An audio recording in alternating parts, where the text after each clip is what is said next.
Hello, world. You're listening to Be the Change. I'm Tiffany Lewis. I'd like to start out by telling you a little bit about who I am, and then I'm going to tell you all about a wonderful cause called Pens for Pals. My name is Tiffany, and I'm a Texas girl. I've lived here in Austin, Texas for the last 17 years. I was raised in a military family and have lived in nearly every state, coast to coast. Being raised in a military family and moving every 6 months of my life has shaped me into the person that I am today. I learned a lot of valuable lessons growing up, like how to clean an entire 4-bedroom house in less than 10 minutes because Dad was on his way home, how to master the art of being OCD, how to succeed in life, how to work hard for what you want, and no one's going to give you what you want. And the sky really is the limit. Work hard always pays off. How to properly earn and give respect, survival skills, lots of survival skills, even how to change a tire, how to tie several kinds of knots, none of which I remember, but I know there's several types of knots. Alright, but the most important thing that I learned is what a father is. I want to tell you about my father. The man that is my father adopted me when I was 6 months old. He was 17 years old when he left home and joined the Navy. He's from Alabama. He joins the Navy and he ends up in California, where I was born. So he meets my mom. He's 18 years old now, and he's stationed in California. Not long after that, they got married, and he adopted my sister and I when I was 6 months old. So she's about a year old, and I'm 6 months old at the time. He married us all as a unit. He knew that by marrying my mom, he was marrying all three of us girls. And he adopted us. My parents are still married to this day, and they're about to celebrate their 39th anniversary.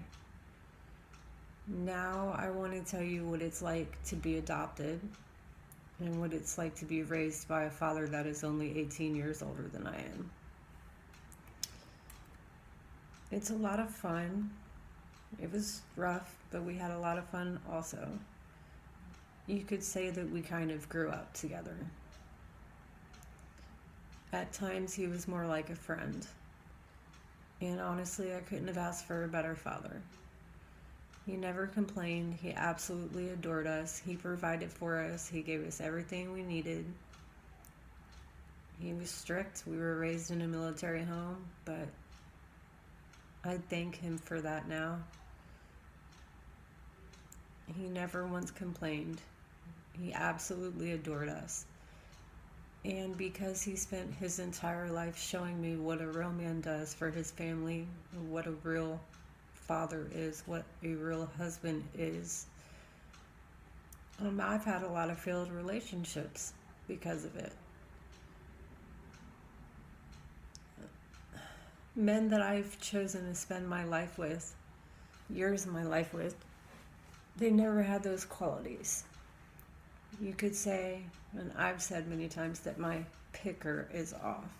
So I seem to pick the wrong guys. And I continued to pick the wrong guy and married the wrong guy 3 times. And they turned out to be exactly like each other. Great and fun and all of those qualities I was looking for up front, only to turn out to be like abusive narcissist. And I'm single now and couldn't be happier. So because my father showed me how real men act, what real men do, how important family is. I have very high expectations. I know what I want and I know what I deserve in a relationship. I know what an honorable and noble man looks like. And I understand what it takes to be a father and a provider and what family means. So it's really important that if I were to ever date again, which I doubt I will, but if I did, it would take a lot for them to show me that they were worthy, because my father spent my entire life and his entire life showing me exactly what it looks like to be a real man and a real father. Now, he didn't have to raise us. He could have walked away anytime. And believe me, during my teenage years, I don't know how he didn't walk away. I really don't. I would have walked away. I had a lot that I dealt with from an early age. And a lot of other things that happened to me when I was early teens to 15 or 16 years old. And I didn't deal with it well. And it absolutely affected us as a family. It devastated my youth on a personal level. It took my childhood away from me. And sometimes it still impacts me every single day. Certain things that remind me of it, or certain conversations or triggers, if you will. It's something that you can never escape from. That kind of trauma, you don't just get over it. You have to learn how to live with it for the rest of your life. So, while I was being the worst teenager on the planet, and I don't know how my mom didn't just abandon me and leave me at a Walmart and walk away, but she never did. And he never walked away or straight either. He worked very hard every day, still to this day, and basically took on somebody else's abandoned kids before he was even of legal age to drink. And that says a lot about him. So when you grow up with that amount of structure, it becomes implanted in your head and it becomes woven to your soul.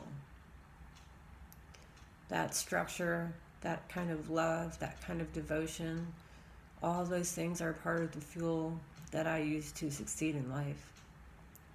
The drive I have definitely comes from my parents. It took most of my life to get it right, but that's okay. Those lessons have led me to where I am today. They are why I am the person that I am today. So now you know a little bit about my upbringing. I want to tell you how that led me to become the person that I am today. I've known my whole life from a very young age that I had to find a way to save the world. And most people don't understand what I mean when I say I'm trying to save the world. They think I'm literally trying to wrap the whole wide world in my arms and save it. And that's not really it at all. When I use the word save, and again, I've known this my entire life that I had to do this. This was my mission. This is what I was put on this earth to do. I knew that I had to help strangers. I knew that I had to heal broken people, broken souls. I knew that I had to love and comfort as many people as I could. I knew I had to literally save lives. I knew I had to change the future, the way we live our lives. And I knew I needed to create a future where more people care and to teach them new things so that our future generations don't have to live in the world that we live in now, where there isn't a lot of help. You can't really talk about certain things. It's considered taboo. And that's tough to grow up with. not being able to talk about it. And still to this day, here we are in 2017, and most people still don't want to talk about things. And especially to a counselor, a professional counselor, because as soon as you say the words, I want to hurt myself or somebody else, then they put you on medications and just kind of do away with you and label you. People don't want to be labeled, so they just stay really quiet about it rather than being able to talk about it like they should be able to.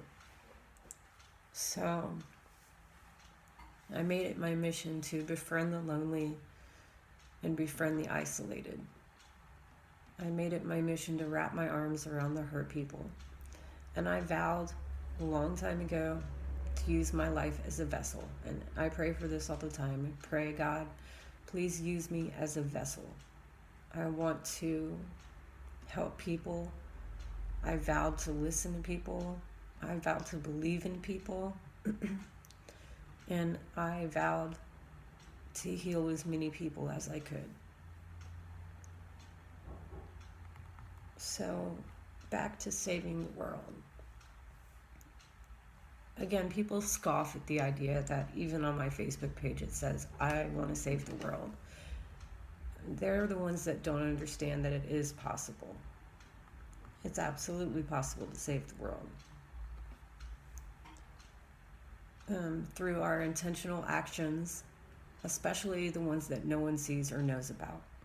How we live our lives that only we know we're doing, and no one else gets to see those special moments and how beautiful they are.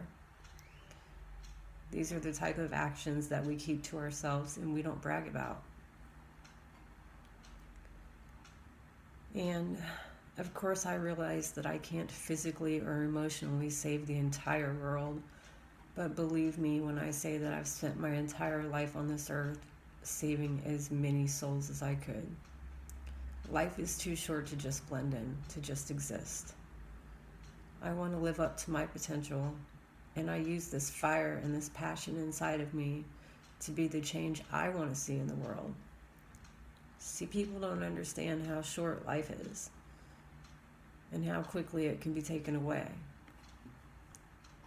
Most people walk around taking advantage of life and every day and every hour, and then they end up not following their dreams or their heart, and they end up having regrets that they probably won't get to do anything about because limitations, age, sickness, etc. And they'll always talk about, oh, well, when I was whatever age, I wanted to do this, or I always wanted to do that, but they never did it. And that's kind of silly to me. And I believe that it's because most people are so absorbed in their day-to-day routines, and they're so wrapped up in themselves and their everyday life, and either they can't or they don't have time to say, what can I do today to make a difference in the world? I know that we're all busy. I know everybody has family and kids and school and obligations, lots of responsibilities and lots of obligations. But as busy as we are, can we not take 5 minutes a day or 5 minutes a week and do something for someone else that nobody sees and expect nothing in return? Because I don't think 5 minutes a day or 5 minutes a week is really going to ruin anyone's life because they devoted 5 minutes to doing something that's right, something that's good for your soul. So what can we do right this second? What can we do right this second? What can we do today or this week that will impact someone either in your community? Maybe you could help a random person on the street to just have a good day. Or more importantly, you could affect a larger scale of people that have a common, unresolved, and very frustrating pain that no one will talk about, no one will pay attention to. So how do I address it and how do I change it? And that is called legacy. Legacy is that we all have the ability to change someone's day, sometimes their entire life, just by being in it, just by making our presence known to them, just by being there, just by caring about them, checking in on them, listening to them when no one else will. And you probably will never have any idea how much you've inspired them to keep going just by being there for them, by listening to them, caring about them, allowing them to talk about those things that they can't safely say without repercussions. So, legacy is like, have you ever done something really nice for someone that you've never told anybody about? Have you ever written, "Have a good day" on a piece of paper and let it float into the air for a random person to find it, pick it up, read it, and smile? I have. Have you ever treated a stranger with love and compassion? Someone that is normally automatically judged and frowned upon, maybe by their appearance, personality, misunderstood. And when you shed your light onto them, you're actually restoring their faith in miracles and in humanity. Let's talk about change a little bit. By reaching out to people with love and compassion, you are in turn affecting the way their day is spent. All of a sudden, you've given them hope again when they thought that God and probably the whole world has given up on them. You're reminding them that they are not alone. They're not forgotten. And this results in change. I am encouraging a new way of living. And personally, I want to spend every minute of my life knowing that I made a difference, and that the people whose lives and hearts I have touched will carry that lesson on with them and start using it in their own life. Some call that paying it forward. I call that legacy. And that's exactly how change occurs. It takes many, many years of a lot of hard work, but it will eventually become a new thing, a new trend. It gets passed down over and over. And in the same sense, the actual definition for insanity is doing the same thing over and over and over again, expecting a different result. So change is formed by doing something that becomes a habit. And in order for it to become a habit, you have to do it 15 to 28 times. So now that you know a little bit more about me, and you know that I knew my purpose on this earth a very long time ago, you might have figured it's because nobody rescued me. When I felt alone, when I felt isolated, and it took most of my adult life to realize that it was my inner demons I was battling with, and that I had to face them head on. No one could rescue me. But I would have given anything to have a friend in my life that listened to me and believed me or understood what I was going through. Instead, I spent most of my life feeling isolated, incomplete, alone, because the things that I've been through, people don't talk about. They're treated as taboo. And I knew I had to change that. I knew that was my destiny. So here's how I tried to change that. I spent my 20s in law enforcement, hoping I could save the world by putting the bad guys away, taking children out of abusive homes, helping to stop domestic and family violence. It didn't take long for me to realize that the part of the problem was within the system. The way we handled these domestic problems is only a short-term fix, and most of them would be let out of custody within hours, maybe a day, and they would repeat their behavior and do it again. I also learned that not everybody is honest, and I began to feel overwhelmed. So I gave up on my career in law enforcement and decided that I had to find another way to save lives. And that's how I got into healthcare. I started out as a volunteer in the hospital. It only took a few weeks for them to hire me on. They hired me to work in the emergency room as cardiac arrest, rapid response, and they paid for my education and training. And it felt good to literally be saving lives with my bare hands. It's amazing. And the only downside to working in the ER on top of the 30-hour-a-day shifts is that you have to wear many hats. For example, a person would come in for a headache, and within an hour I was physically resuscitating them and doing chest compressions mouth to mouth because they were actually having a heart attack. And by the time it took us to perform CPR and bring them back, they would usually crash again. The families in the waiting rooms, usually a child and an adult, and they're laughing and playing video games because dad or husband has a headache. They have no idea what's really going on behind the scenes is that he's having a heart attack and he's had CPR performed on him, and he probably didn't make it. So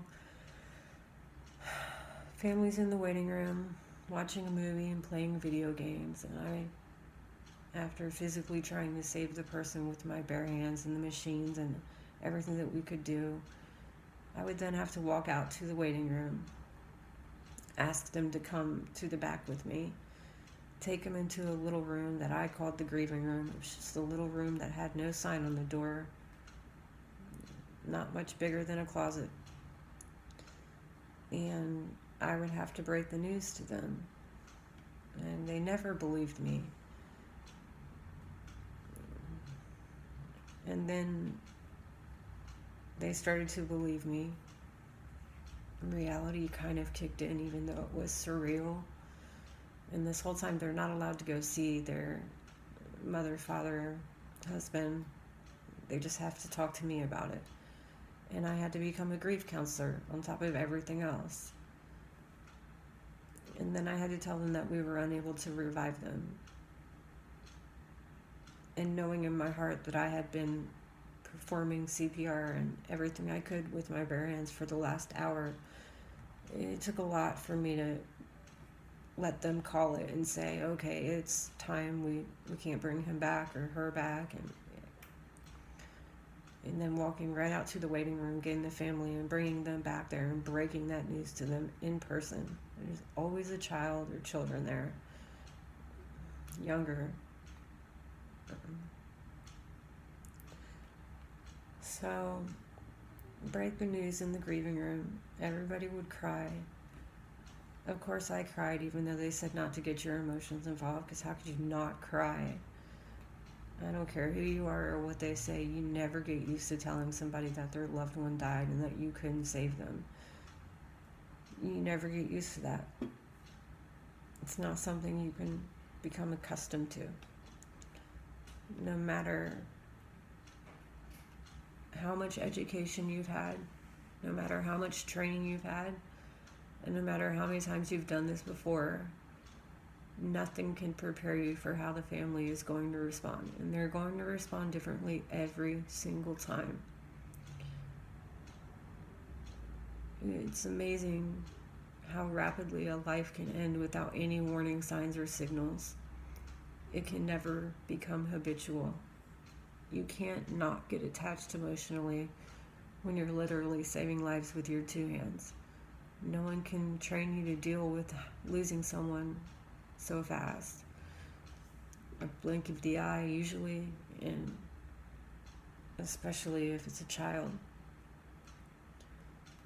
So, after many years in the ER and a lot of loss, I couldn't handle any more loss.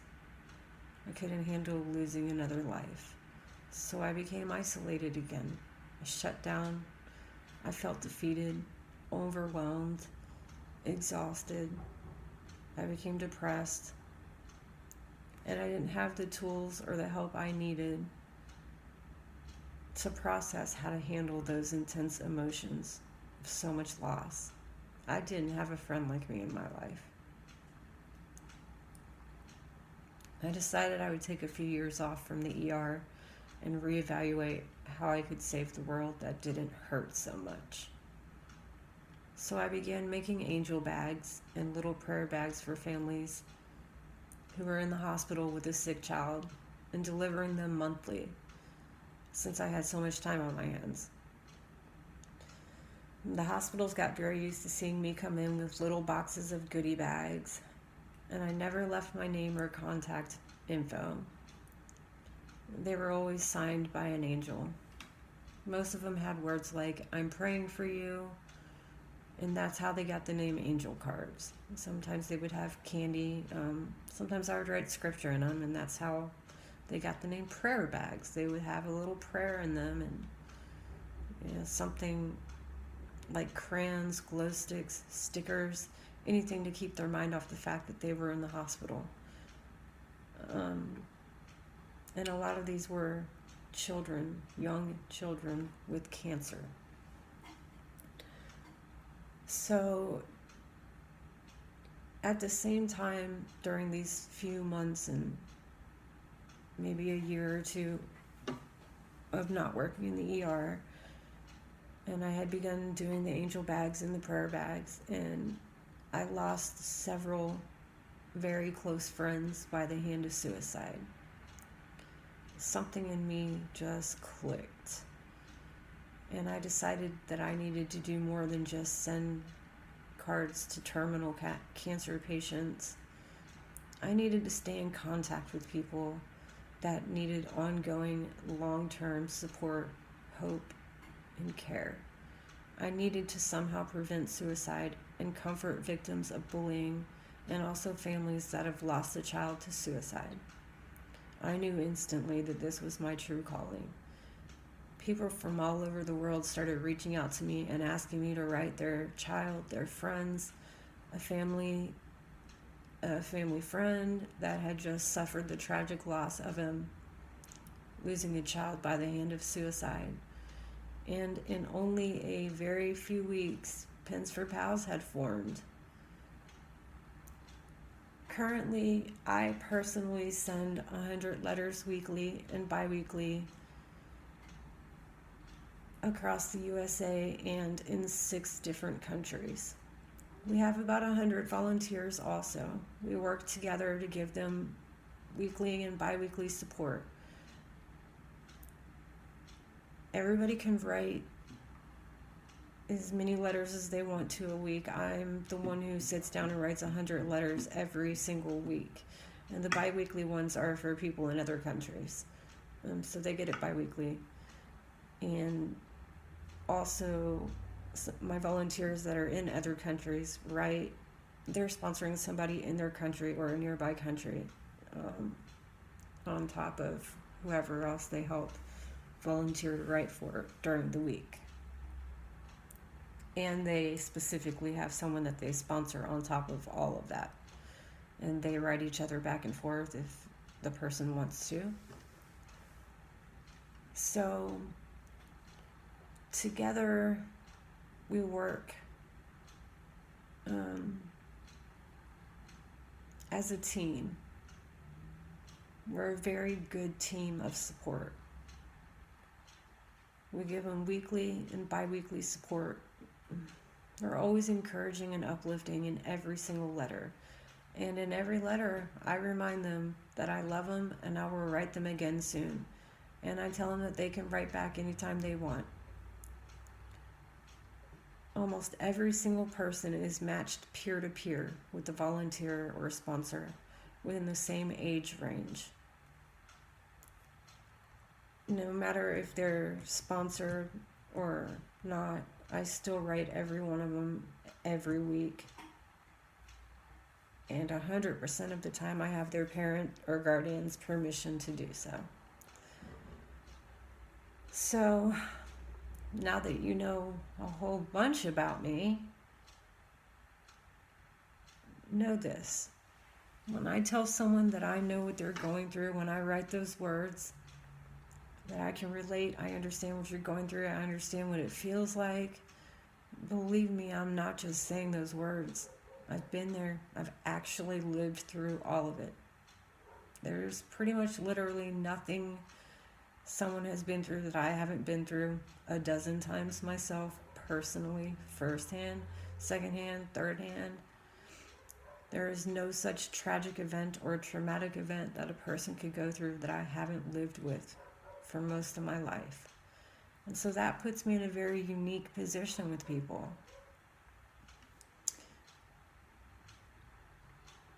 I'm able to quickly identify and empathize with any given situation. I can completely relate. I've been called a sensitive and an empath on top of everything else because I can visualize and remember that whatever they're going through, I remember the feelings and the thoughts that are associated with that. It doesn't take much to bring me back to that traumatic event and remember it, especially when somebody tells me their story. And that is what I use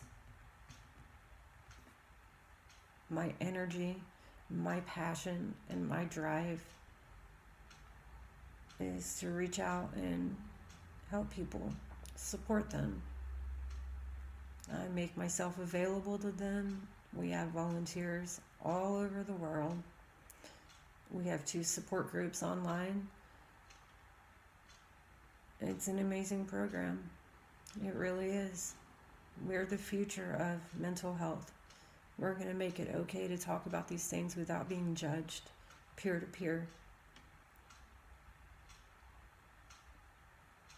All of a sudden, families of the children that are going through suicidal thoughts or bullying or cutting themselves, because I interact with their parents and their family, all of a sudden they have this wonderful support group of family, friends, people in the community. I also reach out to schools and teachers. I don't tell them anything about whatever child I might or might not be working with. There's an extension to our program called the Yellow Ribbon Program. So I go to schools and guidance counselors, teachers, churches, community outreach centers, shelters, and I handed them a yellow ribbon card. And a yellow ribbon card says, and this is for a minor, it says, I'm in danger, I'm going to hand you this card, right? And there's an agreement between the parents and the teachers and the guidance counselors and the shelter. So if a child hands you this card, you already know that that means something is going on and they're in danger, and you need to pull them aside and talk to them privately, because it took all of their bravery to hand you that card. And you're not going to judge them for it. You're going to listen to them. You're not going to just pick up the phone and call the authorities. You're going to listen to them. You're going to hear them out, see what's going on, and then take the necessary steps to intervene if you have to. The idea is safety first. See, if you automatically call Child Protective Services or the police, you're probably going to end up causing that child more harm, because they're already petrified of their home situation. If they're at home and they hand a teacher that card, or a guidance counselor, or somebody from the church, they're reaching out for help to you rather than their own parent, because it's probably happening at home.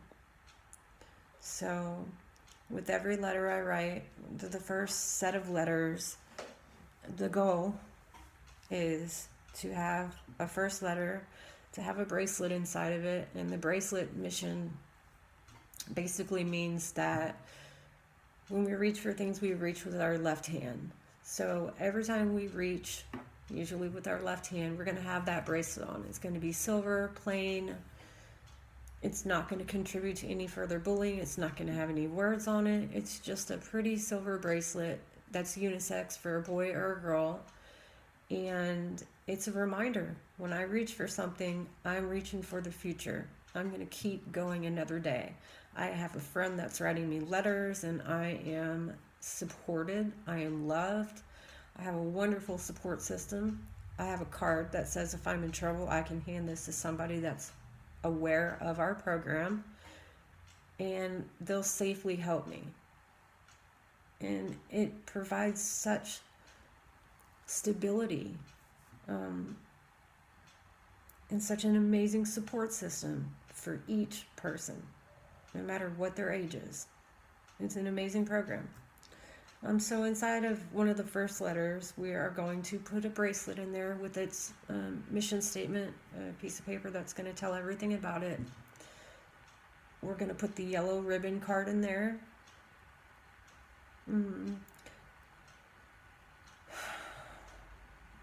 We're going to put a list of resources in there that are specific to that person's community.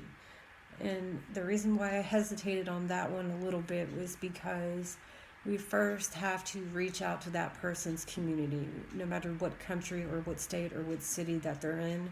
We need to first be able to outreach to the correct people, the teachers, the churches, the guidance counselors, their parents, their support system.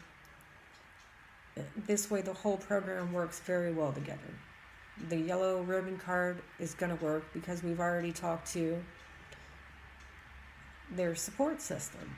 And their support system is going to keep an extra eye on them too. Not because they know that they're in the program, because they don't get to know who's in the program. It doesn't work that way. We don't disclose any names. I'm very strict about who I let volunteer. Nobody knows who's in the program. It just keeps them, the teachers and the adults, more aware and more alert to be paying attention to the children around them or the teenagers or whatever.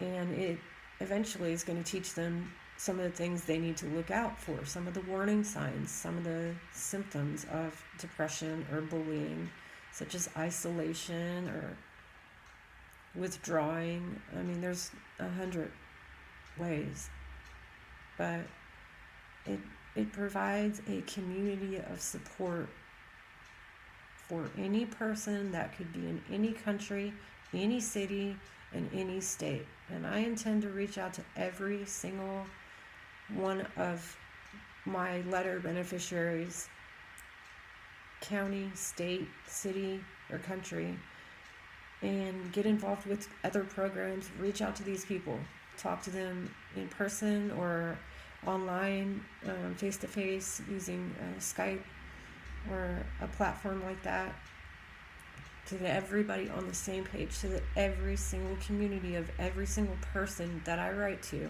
and that is sponsored, they're aware. It's an entire support system. It's not just a program. It's not just letters. It is an entire new way of prevention. And that is the ultimate goal. Suicide is preventable. 90% of all suicides are from an underlying mental illness that is not being treated. Why? Because they are afraid to seek treatment because they're being judged. And that's the truth of it. So we give them an opportunity to have options.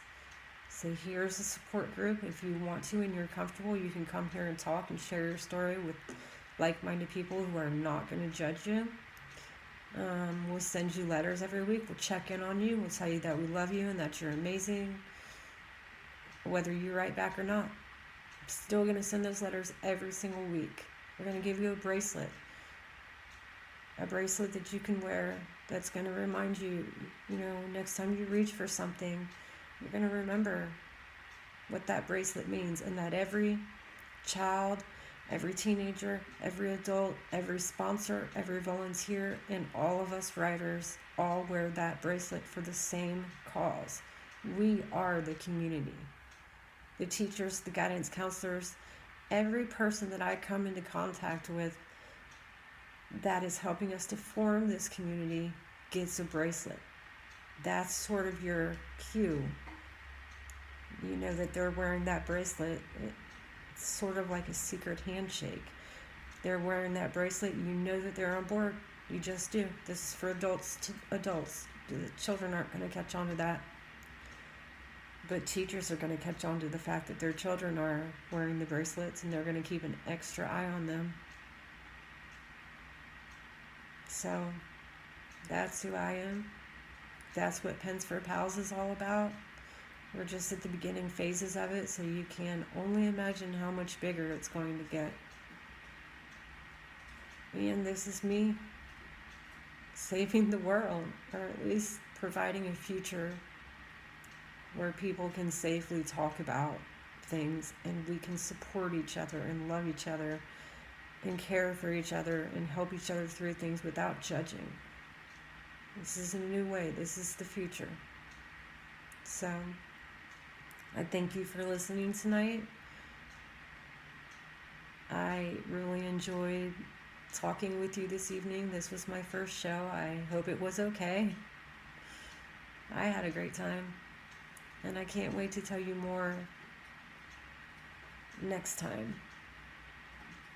I hope everybody has a wonderful evening. And I am going to turn the phone line on now so I can take calls.